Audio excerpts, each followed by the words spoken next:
October 24th, 2005. Hurricane Wilma is moving across the Gulf of Mexico at 23 miles per hour, faster than almost any Atlantic hurricane in recorded history. It made landfall in Mexico 4 days earlier as a Category 4 and tore through the Yucatán Peninsula for nearly 18 hours.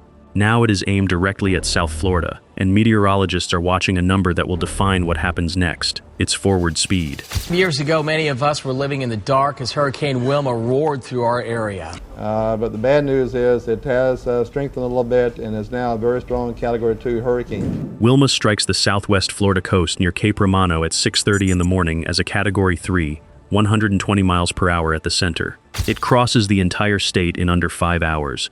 By noon, it is over the Atlantic. In those 5 hours, 6.2 million Florida homes and businesses lose power, the largest power outage in the state's history. Roofs come apart across Miami-Dade, Broward, and Palm Beach counties. Storm surge floods coastal communities from the Everglades to Fort Lauderdale. The Keys are hammered. Damage reaches $29 billion. Wilma did not end Miami, but the thing that stopped it from doing so was not the levees, not the building codes, not the emergency infrastructure. It was 23 miles per hour. South Florida is not a bowl. It is something closer to a table, a broad, flat limestone shelf barely above sea level, surrounded on 3 sides by water, and separated from the Gulf of Mexico by the thinnest possible margin of coastal wetland and Barrier Island. Miami sits at an average elevation of 6 feet above sea level. Large portions of the metropolitan area sit at 3 feet or less. Miami Beach, where over 90,000 people live, is a barrier island separated from the mainland by Biscayne Bay. In a storm surge event, the bay does not drain outward. It fills from both ends, surge pushing in from the Atlantic to the east and from the coastal inlets to the south, trapping water against the low-lying mainland with nowhere to go. The geology makes the problem deeper than elevation alone. South Florida rests on porous oolitic limestone, the Miami Limestone Formation, which water moves through as easily as it moves over it. Traditional seawalls can hold back surface water. They cannot hold back water rising through the ground itself. In a major surge event, the water does not need to clear the wall. It comes up from below. The buffer that once absorbed Gulf storms before they reached Miami was the Everglades. The original Everglades extended across the entire southern tip of Florida, a shallow, slow-moving sheet of water 50 miles wide that dissipated storm surge broadly, gradually, at the cost of tremendous energy transferred from the storm into the landscape. Beginning in the early 20th century, the Army Corps of Engineers drained and channelized the Everglades for agriculture and development. By 2005, more than half of the original Everglades had been converted or lost.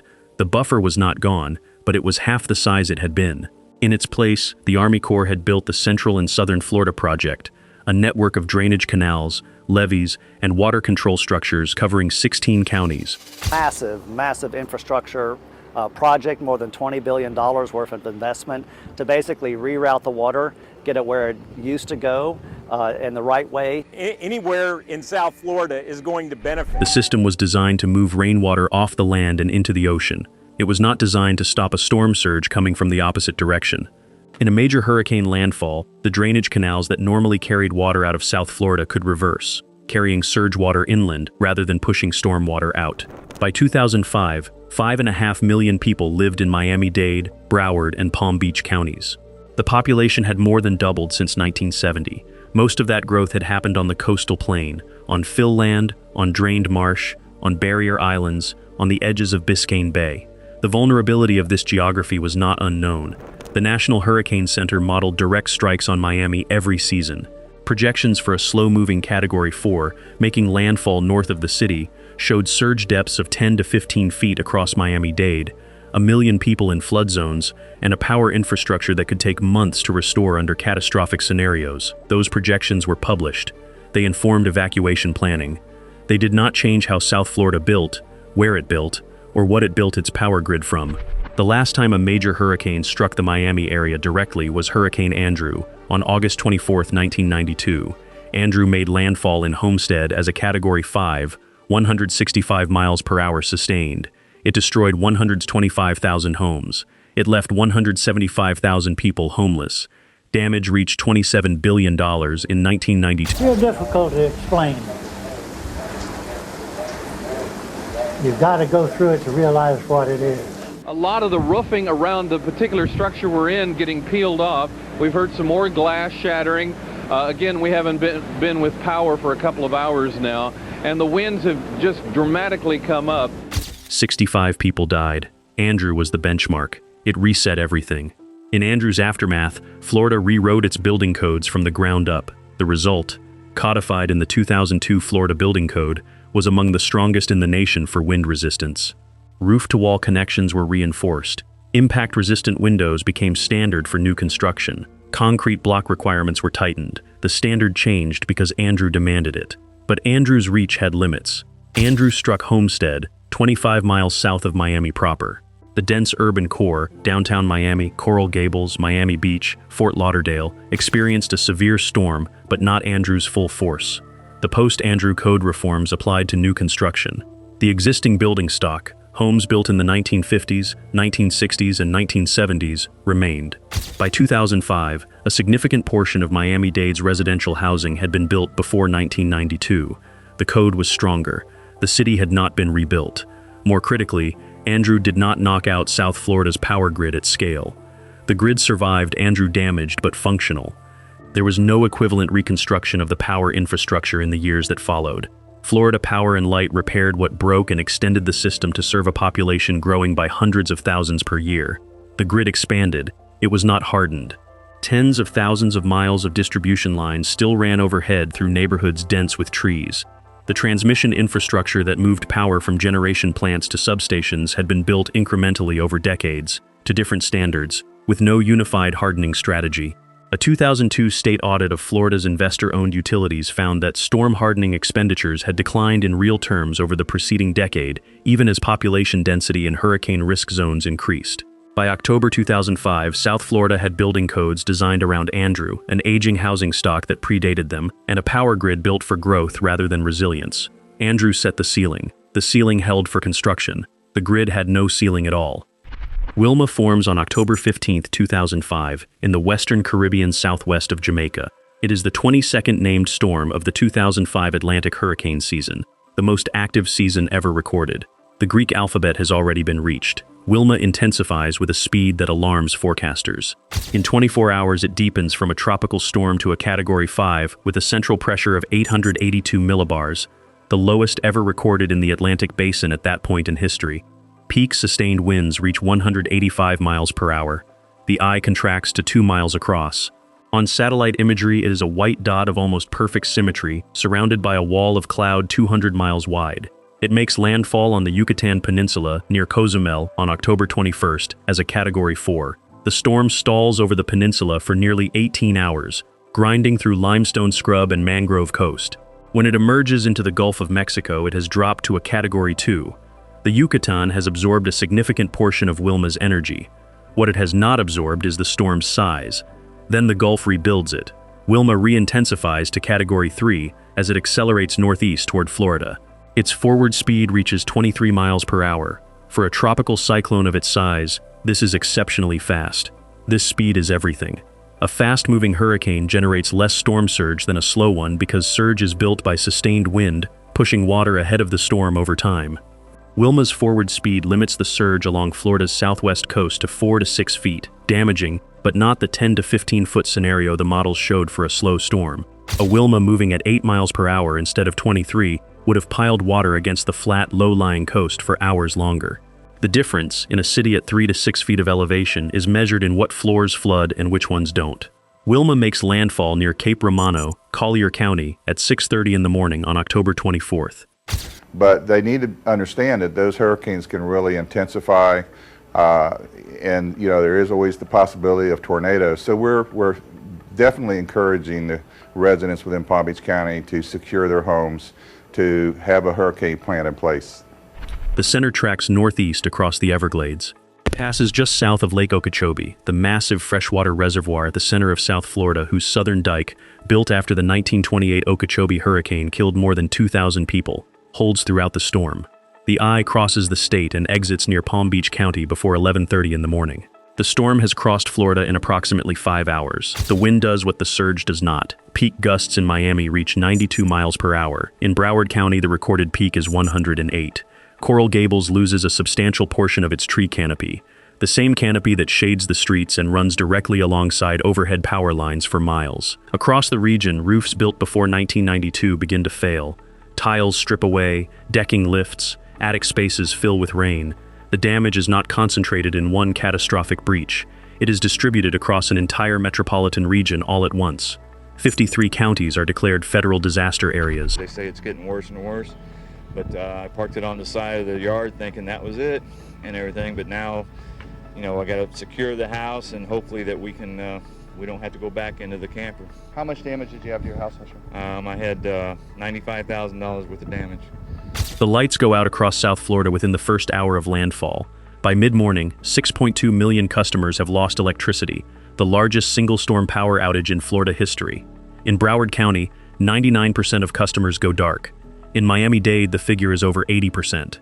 The outage is not concentrated in the corridors of worst wind damage. It is nearly total. Florida Power and Light CEO Lou Hay mobilizes 14,000 utility workers from across the country, the largest restoration effort in the state's history. He publicly commits to full restoration within 3 weeks. In newer neighborhoods with recently installed underground infrastructure, power returns within days.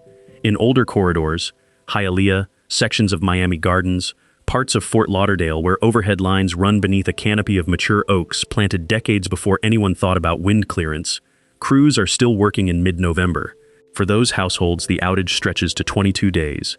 The average daily high temperature in South Florida in late October is 85 degrees. Without air conditioning, the interiors of concrete block homes become kilns by mid-afternoon. 35 people die in Florida. Most deaths are indirect. Carbon monoxide poisoning from gasoline generators run inside homes or attached garages kills more Floridians in the weeks after Wilma than the storm itself does during landfall. Broward County fire rescue crews respond to generator-related calls for weeks. The deaths follow a predictable pattern. A household loses power, sets up a generator in the garage for ventilation, and runs it overnight. Carbon monoxide fills the living space through the connecting door. A Boca Raton woman remains in critical condition tonight after being exposed to carbon monoxide. Her husband did not survive, and a handful of people who tried to rescue the couple, they got sick themselves in all of this. It is a failure mode that emergency managers had documented after previous storms. The public warnings before Wilma were extensive. The deaths happen anyway. In the Keys, the surge reaches 6 feet above ground level in some areas. Marathon takes a direct hit. US 1, the single road connecting the island chain to the mainland, floods and closes. Coast Guard helicopters fly search and rescue missions through the islands in the hours after landfall, documenting structures shifted off their foundations, boats carried into front yards, and docks reduced to pilings. Aviation survival technician, second-class Robert Hovey logs 11 rescue hoists in the first 6 hours of operations over the Middle Keys, pulling residents who had sheltered in place from second-story windows as the surge retreated. No one dies in the Keys. The mandatory evacuation, issued 36 hours before landfall, holds. The economic disruption extends beyond household inconvenience. October marks the beginning of South Florida's tourist season, the period when snowbirds return, hotels fill, and the restaurant and hospitality industry generates a disproportionate share of its annual revenue. With power out across the region, hotels operate on generator capacity only. Restaurants discard refrigerated inventory and close. Retail corridors go dark. Miami International Airport, which handles over 30 million passengers annually, operates at reduced capacity for days while power is restored to critical systems. The economic loss from business interruption in the weeks after Wilma runs into the billions on top of the physical damage total. In Homestead, the city Andrew erased in 1992, the rebuilt housing stock largely holds. Homes constructed under post-Andrew code sustain wind damage but do not collapse. The contrast with the older housing nearby is visible from the street. For 3 weeks, more than 1 million South Florida households managed without power in late October heat. That is the story of Wilma in Florida. Not a catastrophic surge, not a levee failure, not mass displacement. A power grid that was never built to survive what hit it, and a population distributed across 1 million separate households, each navigating the failure on their own. 35 people die in Florida. 62 deaths are recorded across the storm's full Atlantic path. Damage in Florida reaches $29.1 billion. Total Atlantic damage exceeds $36 billion. Wilma becomes one of the costliest Atlantic hurricanes ever recorded.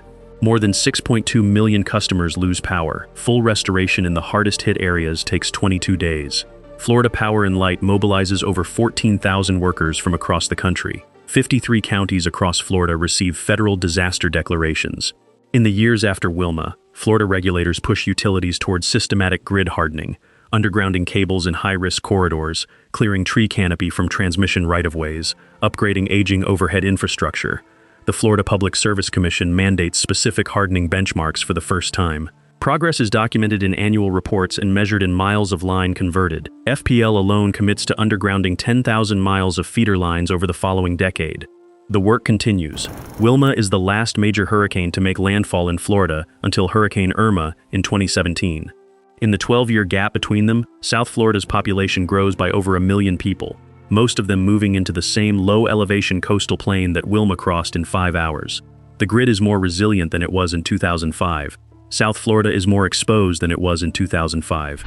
The models that showed what a slow Wilma would have done to Miami still exist. The National Hurricane Center runs updated versions every season, a Category 3 making landfall 30 miles north of Wilma's actual track, moving at 8 miles per hour instead of 23, produces surge projections that put large portions of Miami Beach underwater and backfloods Biscayne Bay into the urban core. That storm has not come. Wilma came instead. Fast, damaging, and survivable. The post-Andrew building codes held where they applied. The power grid failed nearly everywhere. The drainage canals handled the rainfall. The surge was limited by speed. South Florida got 5 hours of Wilma. The limestone is still porous. The bay is still there. The coast is still flat. And somewhere in the Atlantic, the next storm is already forming.